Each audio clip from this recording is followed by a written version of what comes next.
Olá a todos! Bem-vindos ao segundo encontro mundial dos Amigos de Jesus Cristo com Chico Xavier e sua obra Espírita Cristã.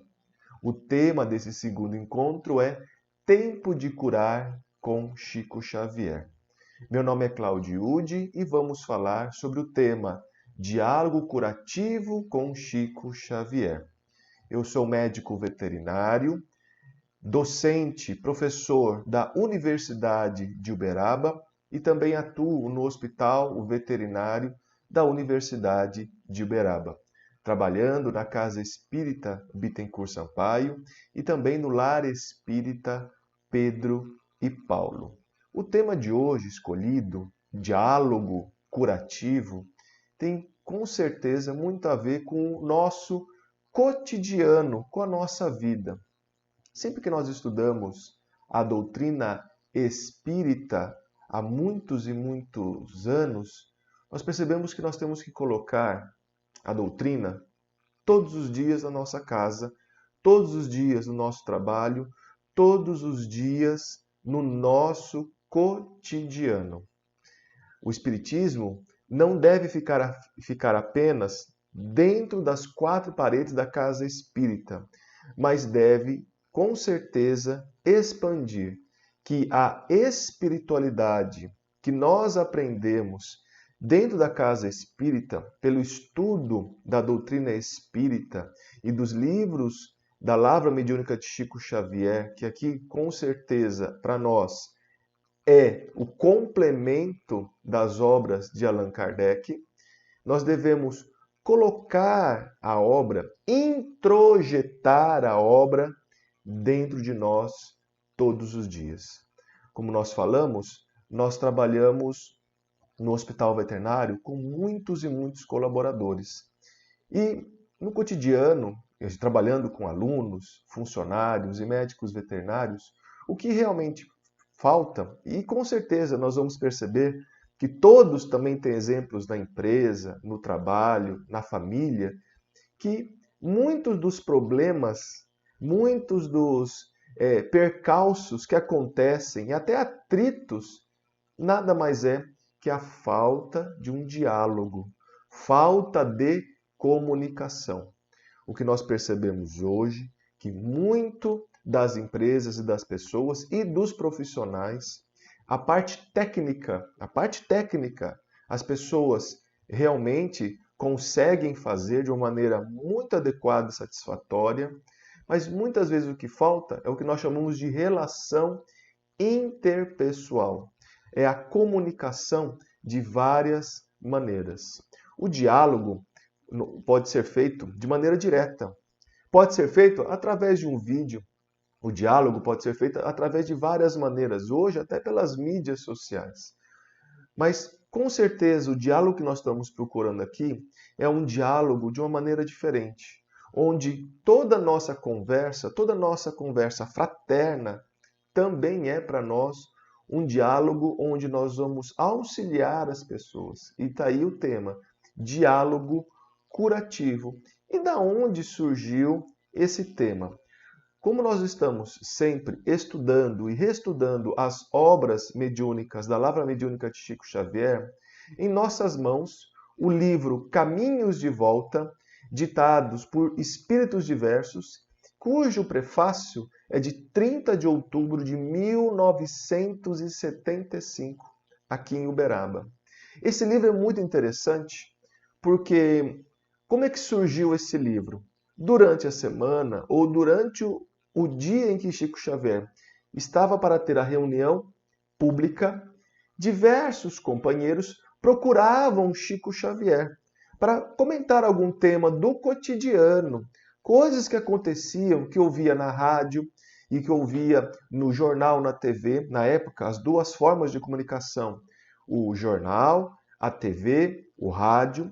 E aí, então, Chico fazia o diálogo entre as pessoas. Na reunião pública, era estudado um tema do Evangelho e, após esse tema, era feita uma psicografia de Chico Xavier por diversos espíritos. O conjunto dessas psicografias foram feitas uma coleção e deu origem a esse Caminhos de Volta. Interessante, então, que exatamente o título desse capítulo que nós vamos estudar hoje chama-se Diálogo Curativo, que naquele dia que foi dado o tema mais importante foi exatamente o diálogo. Falando, veja só, há mais de 40 anos, o problema do diálogo, isso na década de 70. E nós vamos perceber que ainda hoje o tema diálogo continua sendo muito importante. Aliás, quantas e quantas pessoas, milhares de pessoas procuravam o Chico para falar, para dialogar com o Chico.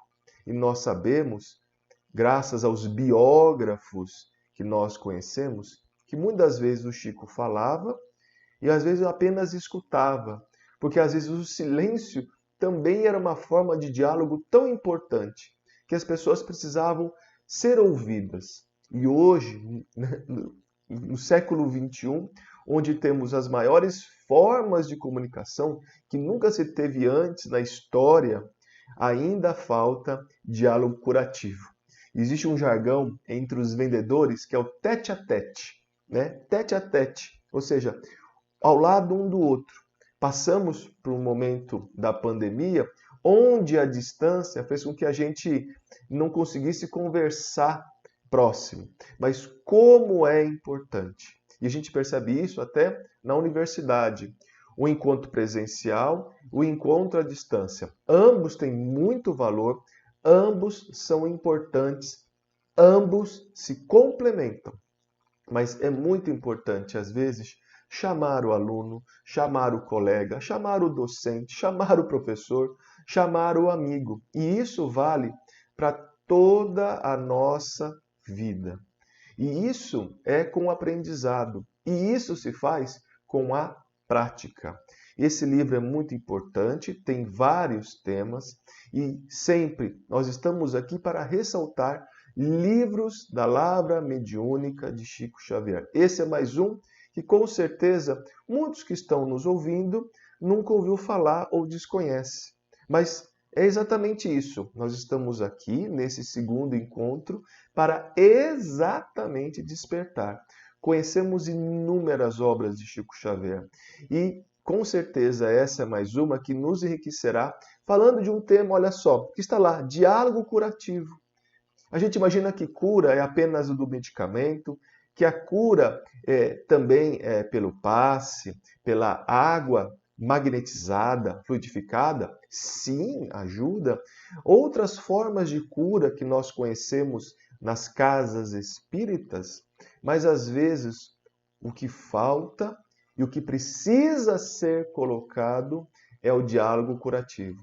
Com certeza, se nós tivéssemos mais ouvido para ouvir e falar menos, mas de falar de uma maneira que seja com maior sabedoria possível, com certeza nós estaríamos numa situação bem melhor. Porém, estamos aqui para caminhar e estamos amadurecendo com o passar do tempo, com a nossa experiência. Então você vê os jovens apressados, impacientes, e você vê as pessoas mais maduras, onde já apresenta uma maior maturidade, inclusive no tempo. Então, é muito importante a gente praticar o diálogo. E se as pessoas têm dificuldade de dialogar, não tenha medo de procurar auxílio de todas as maneiras, né? Conversando com pessoas mais experientes, trocando experiências e até indo e procurando pessoas que podem nos ajudar.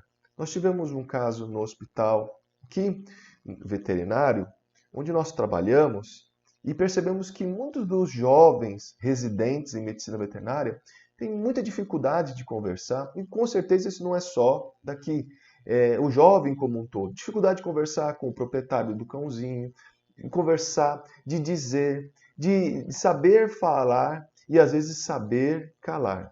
Então, acho importante este assunto e que esperamos falar de uma maneira que possamos ser bem claros para todos.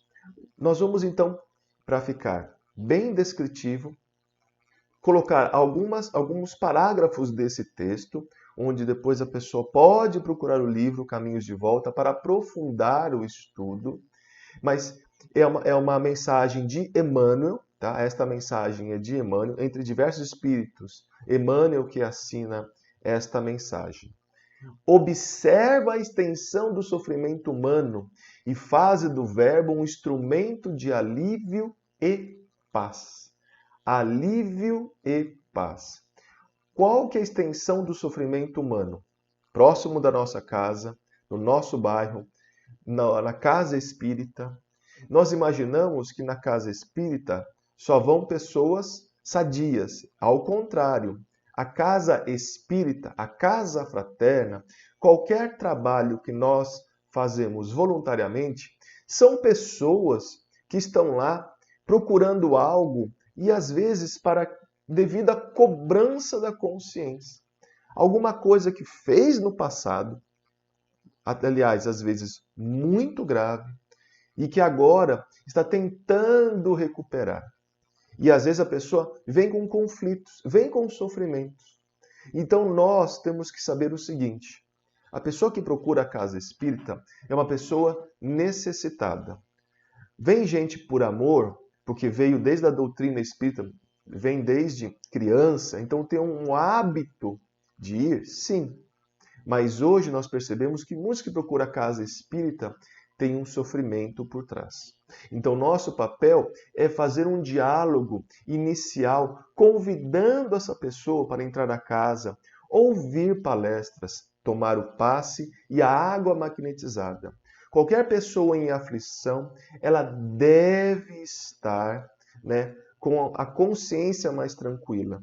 Já foi até provado cientificamente, olha só que interessante, já fizeram estudos que quando a pessoa está aflita ou passa por momentos de desespero, a pessoa depois tem uma diminuição da capacidade cognitiva. Ou seja, quanto mais desesperados, quanto mais medo, quanto mais aflição, as pessoas tendem a refletir e pensar menos. Por isso que o nosso papel, que nós já estamos no momento mais maduros, é acalmar as pessoas na palavra. Olha, meu irmão, não se preocupa, tudo vai passar.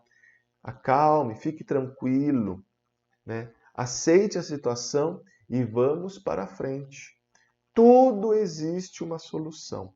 Tudo existe algo que pode ser adequado. Então nós temos que acalmar este irmão que nos procura. Então o verbo deve ser um instrumento de alívio e de paz. Em torno dos próprios passos, continua Emmanuel, encontrarás os doentes da alma a surgir de todas as direções. Os que trouxeram desajustes psicológicos de outras existências. Os que não puderam atender aos compromissos assumidos e jornadeiam no mundo desgostosos consigo mesmos. Nosso irmão, Dr. Inácio Ferreira, fala que todos nós somos doentes, um pouco mais ou um pouco menos. Há doentes que, com o passe, a oração e a água fluidificada, há uma melhora significativa. Outros vão precisar tomar medicamentos para que então diminua a ansiedade, a aflição, a insônia. E outros vão precisar de terapias mais exigentes, ao ponto de se internarem. Então, nós somos, e às vezes nós estamos um pouco melhor ou um pouco pior. Lembrar que o organismo, ele reflete algo da nossa mente, das nossas criações mentais. E temos aí todos os livros da Lavra Mediúnica de Chico Xavier, da série André Luiz, onde o nosso André Luiz comenta exatamente o que a nossa mente faz, reflete no organismo. Então, às vezes nós estamos bom, ficamos aflitos de novo e nosso organismo padece. Melhoramos, aí formamos outras aflições. É natural, isso é do cotidiano. Como diz André Luiz, quando acabar um problema, espere o outro. Mas toda vez que nós esperamos o outro, nós melhoramos nossa capacidade de suportar os problemas, sabendo que Deus não vai dar um jugo maior que a gente necessita.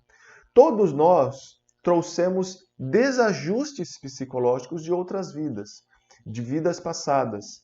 Nós somos nada mais que a somatória de todas as nossas existências. Então, com certeza, nós temos desajustes. E esses desajustes podem aparecer a qualquer momento da vida.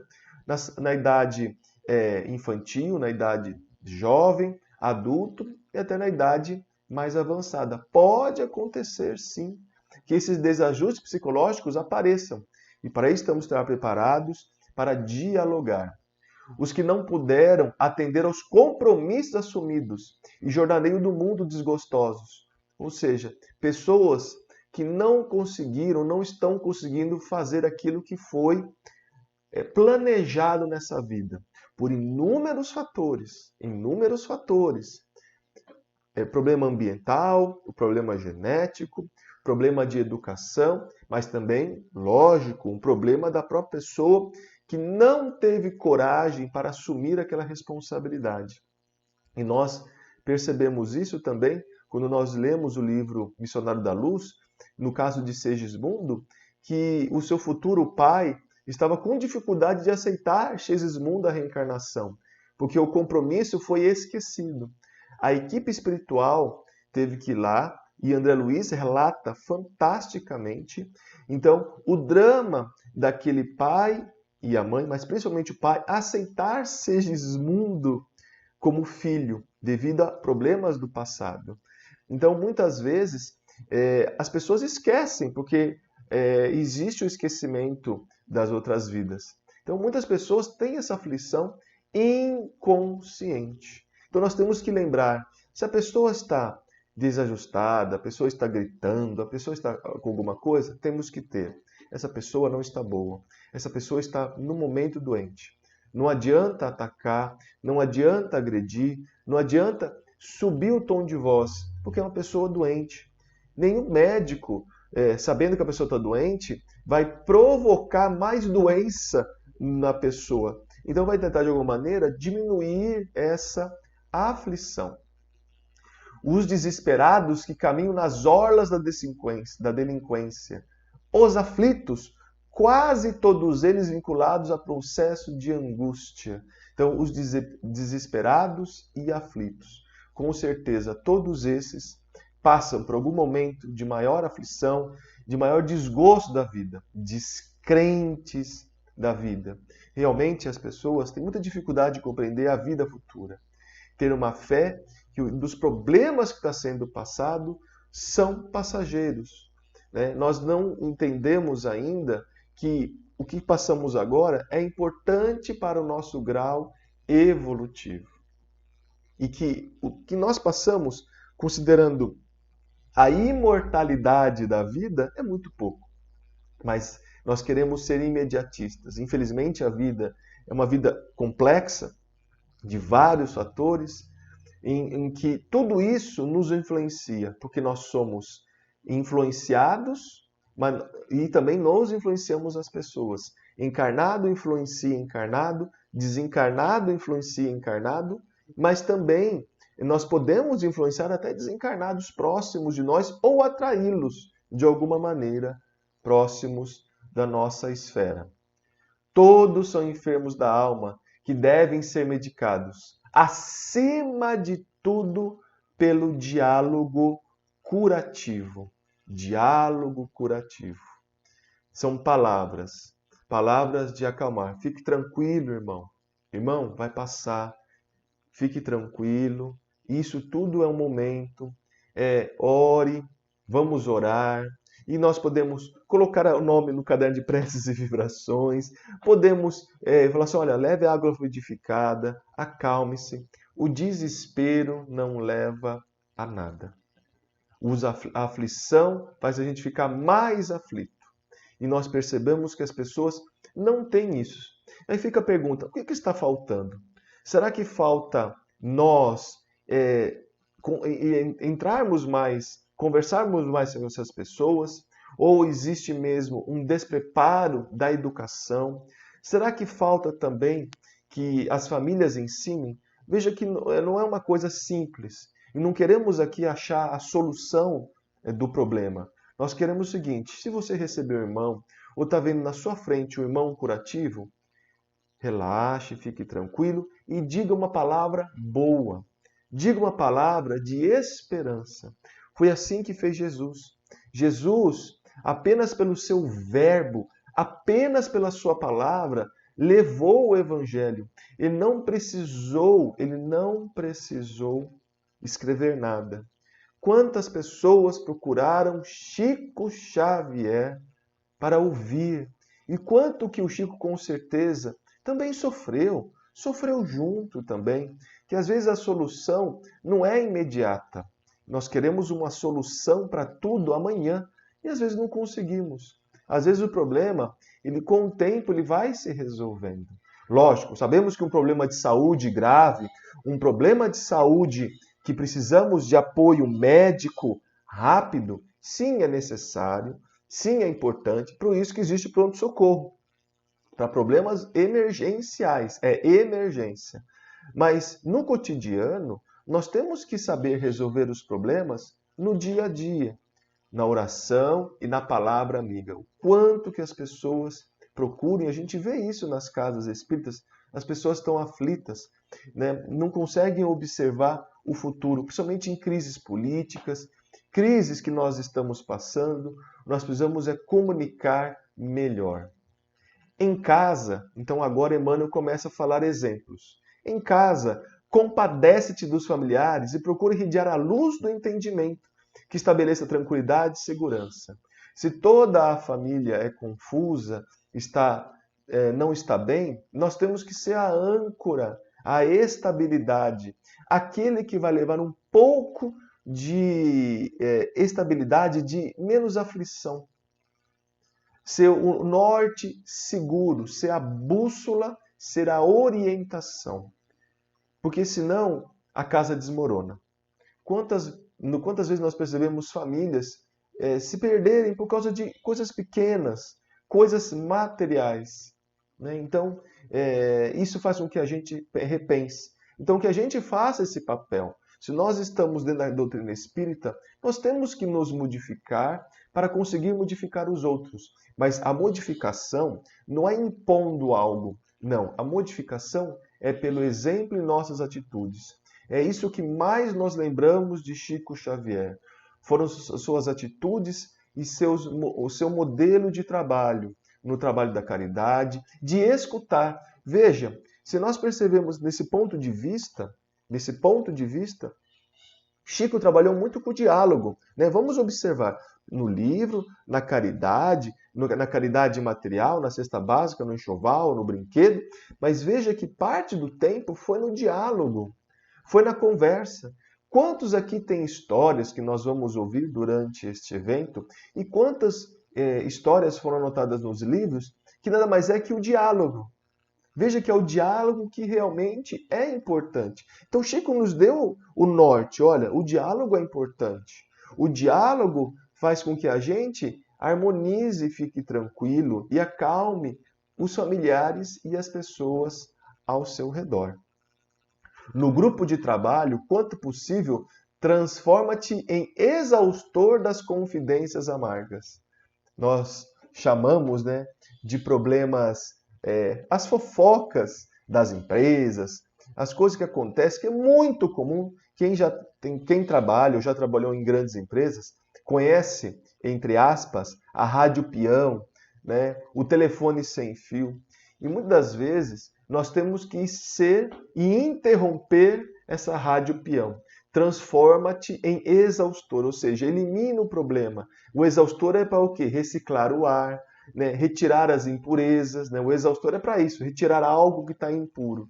Então, às vezes, nós temos que ser o exaustor, acalmar, principalmente os líderes. Né? Nós trabalhamos no hospital com uma equipe grande e às vezes precisamos de um líder para falar assim, olha gente, acabou, vamos encerrar essa discussão, ser o intermediário. E olha, o que falta hoje, líder. Não, aqui, não estamos falando de líder, líder político, nada disso. O líder é aquele que organiza aquela pequena comunidade do trabalho. O líder da família é o pai, é a mãe, é a avó, é o vô com mais experiência. O líder aqui no aspecto daquela pessoa que sabe dialogar e diminuir conflitos. E hoje nós temos pessoas em empresas que realmente têm o papel de ser organizador e gestor de conflitos. Aliás, ouvindo de outras pessoas, fala que o gerente, o diretor, nada mais é que um gestor de conflitos dos outros colaboradores na escala da hierarquia, aqueles que são mais baixos, têm outro tipo de atividades. Então, às vezes, nós não podemos colocar mais lenha na fogueira, e sim diminuir. Lembra-se de algum caso dentro do trabalho em que começou com uma fagulha, com uma, entre aspas, fofoca, de uma maledicência, e olha que tudo aquilo se transformou. E nós vamos observar que há empresas que estão dessa maneira, numa guerra, numa intriga, né? Entre aspas, um puxando o tapete do outro. Isso ainda, infelizmente, existe para ganhar um salário maior, ganhar uma atenção maior. Isso tudo, infelizmente, acontece. Por isso que nós temos que colocar a doutrina não apenas nas quatro paredes da casa espírita, mas tentar de todas as maneiras colocar isso dentro de nós, colocar no nosso trabalho. Será que nós estamos fazendo trabalho de maneira ética, de uma maneira que nós estamos colocando tudo que nós estamos aprendendo, da paciência, do diálogo, como nós estamos aprendendo? Olha só, Chico nessa foto aqui em Uberaba, com uma dos seus cãezinhos muito bonitos, né? Chico conversava com os animais também, né? O diálogo não é só com os seres humanos, né? Mas o diálogo também é com os animais. E quantos precisam dos animais para aprender a dialogar? Quantos moram sozinhos e, infelizmente, não tem uma pessoa para dialogar devido a condições de saúde, não poder sair de casa? E os animais são a nossa forma de dialogar com cão, com gato. Quantas pessoas aqui conversam com cão e com gato, com um pássaro, né? Faz um gesto de carinho, né? O Chico conversava com os animais, conversava com a natureza. Jesus também não conversou com a natureza como um todo, e a natureza como se obedecesse à ordem do mestre. Nas manifestações de caráter público, continua Emmanuel, seleciona os conceitos que te vistam ideias e pareceres, a fim de que não venhas a estimular a violência ou discórdia.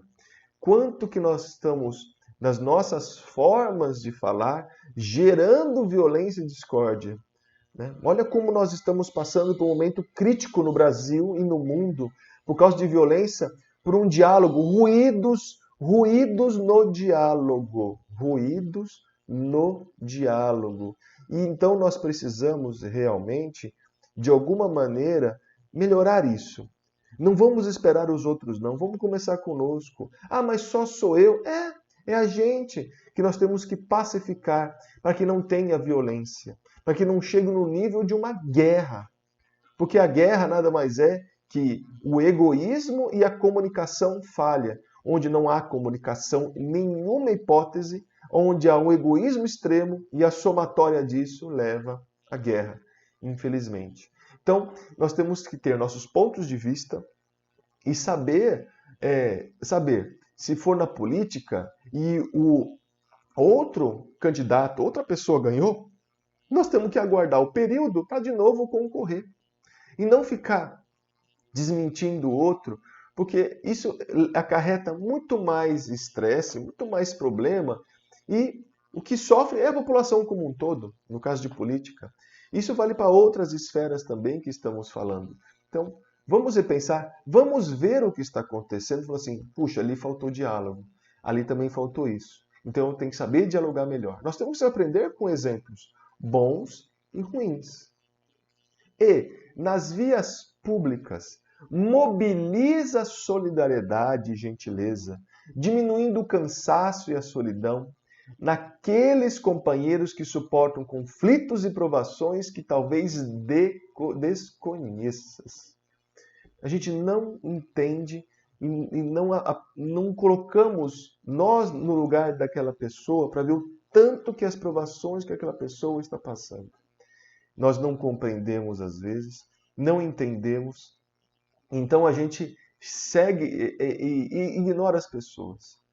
Quantas pessoas que moram nas ruas e que às vezes chegam próximo de nós e a gente, infelizmente, naquele momento não tem nada para dar de material, uma moeda, um dinheiro, um valor qualquer, mas se nós conversarmos, o senhor está bem? Olha, infelizmente eu não tenho, mas continue na sua vida, com certeza você vai conseguir, porque tem gente que vira a cabeça. Vamos dar um exemplo. Nós fazemos campanha de arrecadação de alimentos. Nós fazemos muita arrecadação de alimentos. Nós vamos na porta do supermercado, ficamos lá, levamos as pessoas, colocamos o crachá, colocamos uma roupa, um uniforme e vamos na porta do supermercado panfletar, pedindo a caridade, pedindo um arroz, um feijão, 1 litro de óleo para ajudar o lar Espírita Pedro e Paulo. Quantas pessoas ignoram a gente? Quantas pessoas não olham na nossa cara? Quantas pessoas falam, eu não ajudo centro espírita? Quantas pessoas ignoram? Muito mais do que a gente recebe. A gente, se for contar de 10 pessoas, uma ajuda, porque a gente faz, no máximo, 5 ou 6 carrinhos durante 10 horas de trabalho. Mais ou menos isso que a gente faz. Se cada um que entrasse no mercado doasse, com certeza conseguiríamos 15, 20 carrinhos de alimento, carrinhos cheios. Mas no máximo conseguimos 6, 7, no dia bom, 8 carrinhos. E isso com várias pessoas em escala. E lá nós ouvimos mais não do que sim. E isso é importante para nós lá, porque se nós estamos ali e fazemos esse exemplo, você imagina as pessoas de rua que precisam da caridade para sobreviver, daquela moeda. Ah, mas aquela pessoa é usuária de drogas, aquela pessoa alcoólatra. O nosso papel não é esse, de julgar as pessoas. Temos uma história comentada pelos biógrafos que certa vez uma pessoa chegou próximo do Chico aqui em Uberaba, já levemente alcoolizada, pedindo dinheiro para o Chico. E a pessoa foi sincera, olha Chico, eu quero dinheiro para beber. Eu quero dinheiro para comprar a minha bebida. E o Chico, sem falar, pegou o dinheiro e deu para a pessoa. E as pessoas ficaram chocadas do Chico dar um dinheiro para a pessoa que estava alcoolizada. E perguntou, Chico, por que você fez isso? Mas é uma pessoa que está alcoolizada. E Chico falou, olha, ele está meio bêbado, né? E está incomodando as pessoas. E vamos dar aquilo para que ele então acabe com o problema e pare de incomodar. Era aquele momento, era aquela situação. Está correto ter pessoas na rua? Não. Está correto ter drogados? Não. Alcoólatras? Não. O que está faltando? Não só políticas públicas, mas todos nós. Será que faltou emprego para essa pessoa? Será que faltou oportunidade de trabalho? Será que faltou uma assistência melhor para essa pessoa chegar a viver na rua e por estar drogada? Então, o que a gente aprende não é culpa apenas do governo. É culpa da sociedade como um todo que fez com que aquela situação chegasse. Por que existe cão de rua e gato de rua? Existe porque as pessoas abandonam os cães. Os cães não são vítimas. Raramente nascem cães e gatos de rua. Raramente.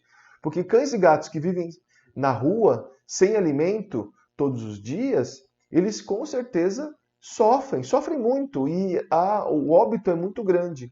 Então, os animais que vivem na rua são auxiliados por pessoas que colocam comida na rua. Muito nobre isso. Muito nobre.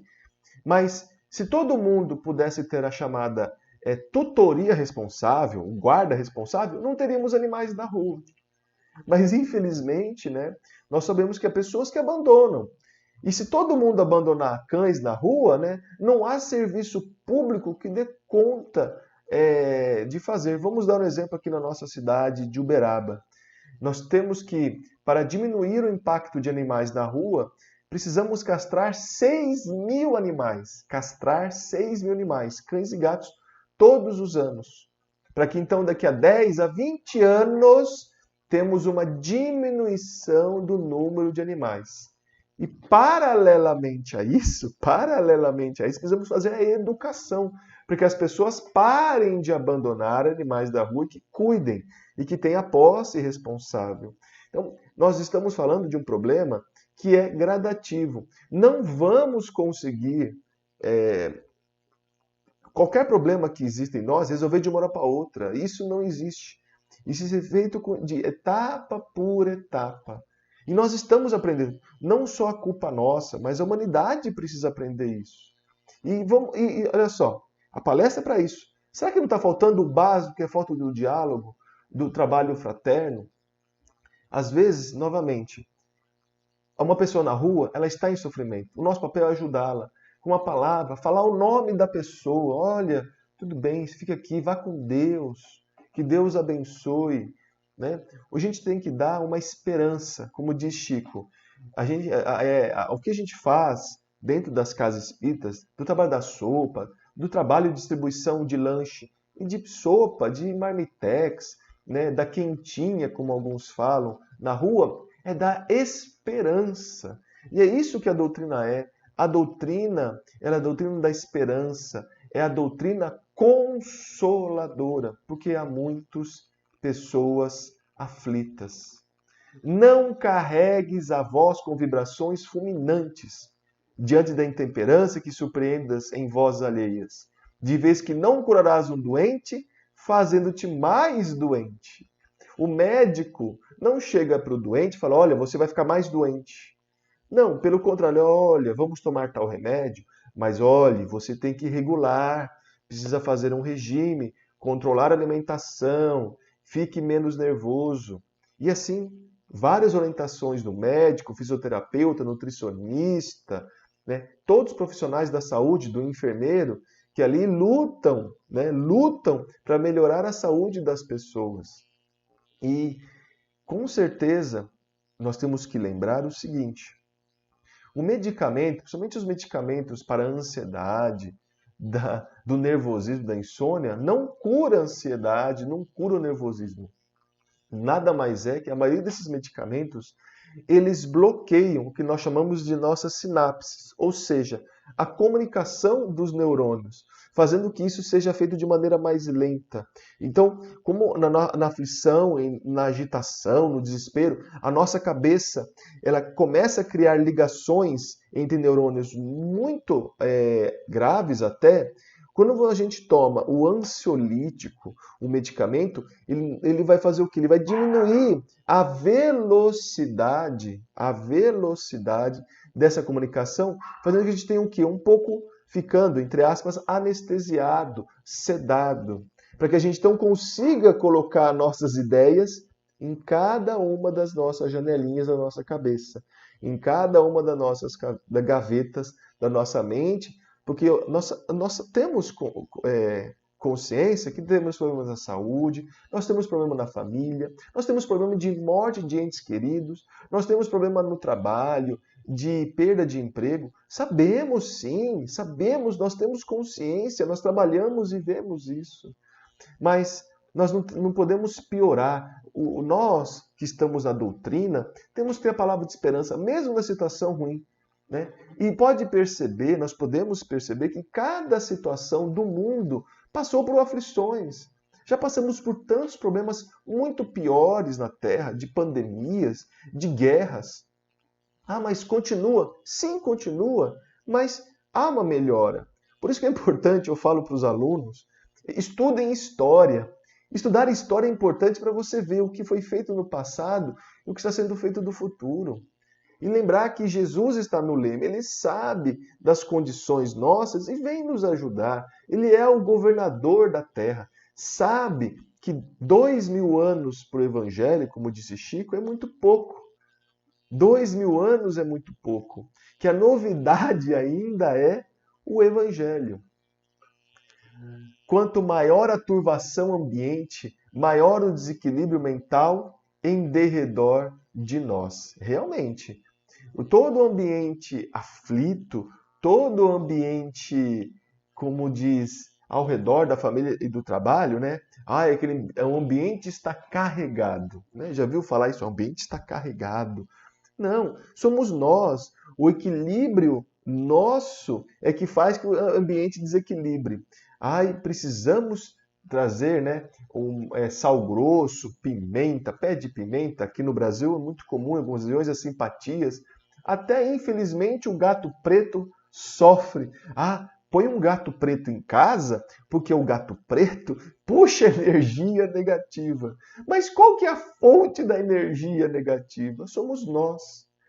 Tá? E aí, quanto maior é um ambiente onde nós abaixamos a vibração do ambiente mental, ou seja, mais próximos de espíritos com a mesma vibração.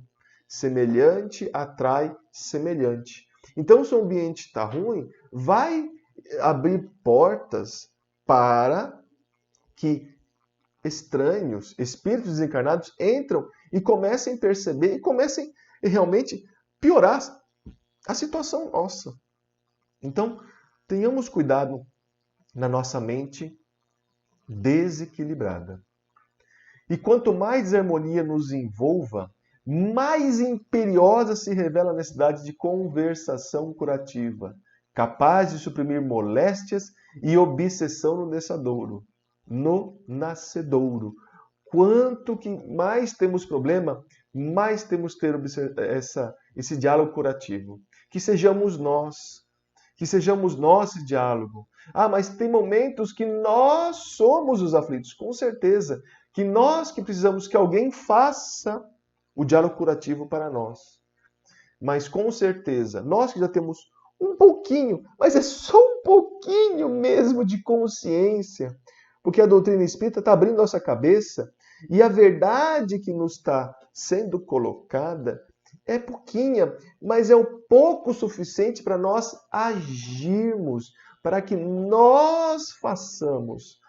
A doutrina espírita é uma doutrina de oração, mas também de ação. E essa ação, onde nós procuramos irmãos aflitos e onde nós podemos ter uma conversação curativa. Diálogo curativo. Nós que temos que fazer isso. Nós temos que lembrar. Os palestrantes têm que levar uma mensagem positiva, de esperança. Temos que fazer. Olha, veja, nos 300 anos de perseguição aos cristãos, como que eles iam cantando louvores ao Mestre e sabendo que iam ser trucidados pelos animais e por pessoas, jovens, crianças, idosos, adultos, porque eles sabiam que aquele momento, mesmo de aflição, era passageiro. Nós não vamos dizer que nós vamos ser crucificados. Hoje a crucificação é de outra maneira, né? É no trabalho, no desemprego, sendo mal falado nas mídias sociais, é o que temos hoje de crucificação, a crucificação virtual, mas tem pessoas que não suportam isso. Tem pessoas que vão ao suicídio, ao autoextermínio, quando a pessoa não suporta, né? Somente os jovens que foi falado alguma coisa. Isso é relatos, são relatos. E conhecemos pessoas que passaram por isso, né? Os infortúnios ocultos. Por isso que nós não podemos jamais, jamais abandonar, como disse o Chico, jamais abandonar a periferia da cidade, onde lá estão os aflitos, os desesperados. Né? Mas o nosso tempo é curto. De todo mundo está curto o tempo. Mas então vamos começar com uma hora por semana, uma hora a cada 15 dias, uma hora por mês, ajudarmos as pessoas. Né? Chico, no momento lá em Pedro Leopoldo, que não tinha nada para levar, levava água, a sua presença e a sua voz. Seja qual for a circunstância em que te encontres, condimenta o que digas com bondade e compreensão. Condimenta, olha que palavra bonita que Emmanuel utilizou. Condimenta o que digas com bondade e compreensão. Uma palavra amiga, uma palavra, e por alguns minutos. Vamos ver que muitos das reuniões mediúnicas ou nas reuniões onde há trabalho de cura, quando existe aquele médium que vem conversar incorporado com o médium, o espírito, o benfeitor, ele vem falar o quê? Com bondade e compreensão. Olha só, tem que um espírito desencarnado, por meio do médium, nos ensinar o que é bondade e compreensão. É válido? Super válido. Mas então, se já sabemos disso, por que nós não podemos fazer? Sim, a mediunidade vai aumentar, todos somos médiuns, mas cabe a nós também não precisarmos estar incorporado com o Espírito para falar isso, entre aspas, incorporado, mas que nós sejamos nós o trabalho de incorporar as palavras de bondade no nosso vocabulário. Olha que interessante. Incorporar as palavras de bondade e compreensão. Então, que fica essa mensagem de amor e de paz, para que todos compreendam que é com Jesus Cristo e Chico Xavier a esperança de um diálogo. Ele nos ensinou o diálogo curativo. Vejam, ele nos ensinou. O que Jesus nos ensinou, Chico também fez. Jesus conversava, deu lições para nós, né? Por meio do diálogo das parábolas, do diálogo com os apóstolos, com as pessoas sofredoras. Chico também conversava com as pessoas pelo diálogo. Vamos ver isso, encerrando. Veja, é o diálogo. Chico trabalhou na mediunidade, Chico trabalhou na caridade, mas também no diálogo. Então, mais um ponto para refletirmos. As palavras de Chico Xavier, as palavras sábias desse homem que para nós é um espírito que é o futuro da humanidade, é o futuro do homem. Ou seja, nós vamos ter que aprender a dialogar. Nós vamos aprender a falar. Veja, os instrutores de André Luiz, Clarencio, Alexandre e tantos outros, eram no diálogo que conversavam. Era na conversa em que André Luiz colocou de maneira fantástica para nós os seus livros. Então vamos observar o diálogo. Vamos observar como é importante saber lidar. E é o nosso papel sim, como cristão espírita, para que nós possamos compreender essa mensagem do diálogo curativo. Muita paz a todos.